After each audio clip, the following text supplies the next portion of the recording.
On the morning of January 18th, the Russian Defense Ministry reported a drone attack on the St. Petersburg oil terminal in the Leningrad region, and they traditionally mentioned the allegedly successful interception and destruction of the drones. However, eyewitnesses on social networks immediately wrote that the UAVs hit the target. The St. Petersburg oil terminal is actively used by the Russian authorities to circumvent sanctions. It is the largest oil transshipment hub on the Baltic Sea. Its throughput capacity is up to 12.5 million tons a year. As a result of the strike, the work of the terminal on the Baltic Sea, through which Russia pumped 40% of its oil exports, was stopped. This is how the Ukraine's defense ministry commented on the drone attack.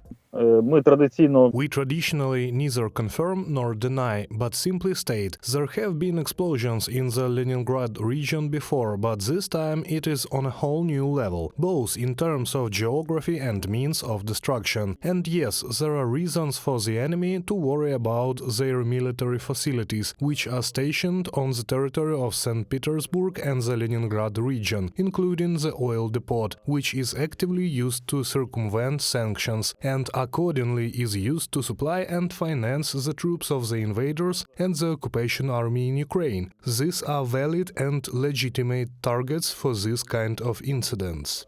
On January 31st, drones attacked another facility in St. Petersburg. This time the target was the Nevsky Mazut oil refinery. Since the beginning of the year, 7 such enterprises, different regions of the federations, have become targets for drones. The results of one of these attacks on the Lukoil refinery were reported by the governor of Volgograd region, Andrei Bocharov. He reported a fire on an area of 300 square meters. By the way, this oil refinery is the largest in the southern federal district. Its capacity is almost 15 million tons. Experts say the Kremlin has no means of effective defense. Because they have fewer air defense systems, because a large number of air defense systems were taken to Ukraine and some of them were destroyed or damaged in Ukraine. It is not an endless supply. It is not enough for all regions and all facilities. They have to pull up from the Far East to Ukraine, and they have to pull up from the north. They are protecting St. Petersburg, Moscow, Putin's residences and houses, and there is simply not enough for all other facilities.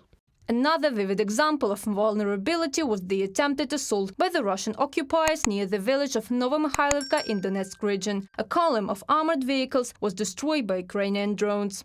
Putin was forced to admit that the Russian army is not protected from Ukrainian drones. Putin's February 2nd statement appears supportive of the Me bloggers' argument against self-censorship. Putin's statement suggests that there may be concern within the Russian military and political leadership about the Russian military's ability to adapt and restore maneuver to the battlefield, from the Institute for the Study of War.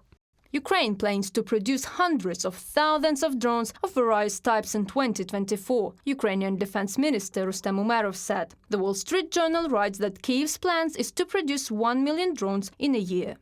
The situation there is difficult. We cannot say that our drones dominate or Russian drones dominate. There are both our drones and Russian drones, but so far I see that Ukraine is really cool in developing these drone programs of the most diverse variety.